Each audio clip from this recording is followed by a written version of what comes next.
السلام علیکم ورحمۃ اللہ وبرکاتہ۔ ایک مرتبہ پھر آپ کے سب کے سامنے ایک نئی ویڈیو کے ساتھ ہم حاضر ہے۔ ایک سوال ہے جس کے حوالے سے بہت جاننا ضروری ہے۔ وہ سوال یہ ہے کہ عورت عدت کیسے گزارے۔ اس کے مختلف صورتیں ہیں کہ عورت عدت کیسے گزارے گی۔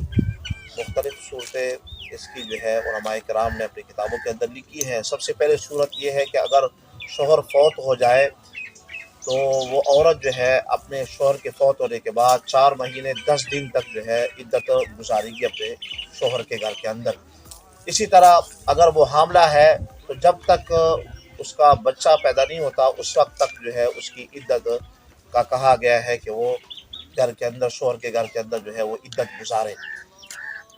دوسری صورت یہ ہے کہ اگر شوہر نے اپنی زندگی کے اندر اس عورت کو طلاق دے دی ہے تو اب اس کی عدت کیسے ہوگی۔ اس کی مختلف صورتیں ہیں۔ سب سے پہلے تو یہ ہے کہ وہ حاملہ ہے، تو حاملہ ہونے کی صورت میں جب تک وہ بچہ پیدا نہیں کر لیتی تب تک جو ہے وہ شوہر کے گھر کے اندر رہے گی، عدت گزارے گی۔ بچہ پیدا ہونے کے بعد وہ عدت اس کی ختم ہو جائے گی۔ اسی طرح دوسری صورت یہ ہے کہ اگر حیض کے اندر اس نے طلاق دے دی ہے تو اب حیض ختم ہونے کے بعد نئے جو 3 حیض ہے وہ آئیں گے، تب جا کے جو ہے اس کی عدت مکمل ہوگی۔ اس حیض کو نہیں گنا جائے گا جس حیض کے اندر اس نے وہ طلاق دی ہے اس عورت کو۔ اسی طرح ایک اور صورت ہے کہ اگر شوہر نے اس کو طلاق دے دی ہے، اب وہ بچی ہے یا پھر ایسی عمر تک پہنچ چکی ہے کہ اس کو حیض آنا بند ہو گیا ہے، تو اب اس عورت کے لیے جو ہے 3 مہینوں کا جو ہے کہا گیا ہے کہ 3 مہینے تک وہ اپنے شوہر کے گھر کے اندر عدت گزارے گی۔ اسی طرح ایک اور جو ہے مسئلہ ہے اس حوالے سے کہ اگر ایسی عورت ہے کہ ابھی تک جو ہے وہ اس کا شوہر کے گھر گئی نہیں ہے، صرف نکاح ہی ہوا ہے، تو اگر خلوت صحیحہ یعنی اکیلے میں اتنی دیر انہوں نے جو ہے گزارا ہے کہ اس وقت تک جو ہے انسان بہت کچھ کر سکتا ہے، تو پھر تو اس کے لیے جو ہے عدت ہے۔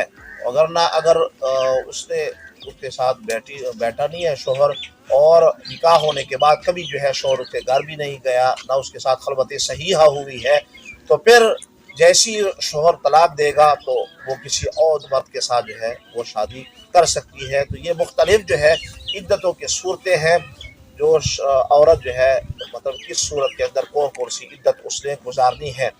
تو یہ مسائل سیکھنا ہم سب پر لازم ہے کہ جو بھی نکاح کر رہا ہو یا پھر یعنی گاؤں کے اندر جو بڑے ہیں ان سب کے لیے یہ مسائل کا سیکھنا ضروری ہے، تاکہ جب بھی کوئی ایسا واقعہ پیش آئے تو پھر پریشان نہ ہو۔ ان مسائل کو اگر ہم نے سیکھا ہوگا تو پھر ہمارے لیے کوئی بھی مسائل کھڑے نہیں ہوں گے، نہ ہم پریشان ہوں گے، نہ ہماری وجہ سے جو ہے پھر امام صاحب ہے یا پھر عالم ہے یا پھر مفتی ہے ان کو پریشانی کا سامنا کرنا پڑے گا۔ اس لیے میں نے ضروری سمجھا تاکہ آپ تک جو ہے یہ بات پہنچ جائے اور آپ کی جو ہے وہ اصلاح ہو سکے، آپ کو کبھی جو ہے زندگی کے اندر کوئی پریشانی نہ آئے۔ میں یہ چاہتا ہوں کہ اگر پھر بھی آپ کو سمجھ نہ آئی ہو تو کمنٹ کے اندر جو ہے آپ اپنے جو ہے مسئلے کا ذکر کر سکتے ہیں، انشاءاللہ آپ کو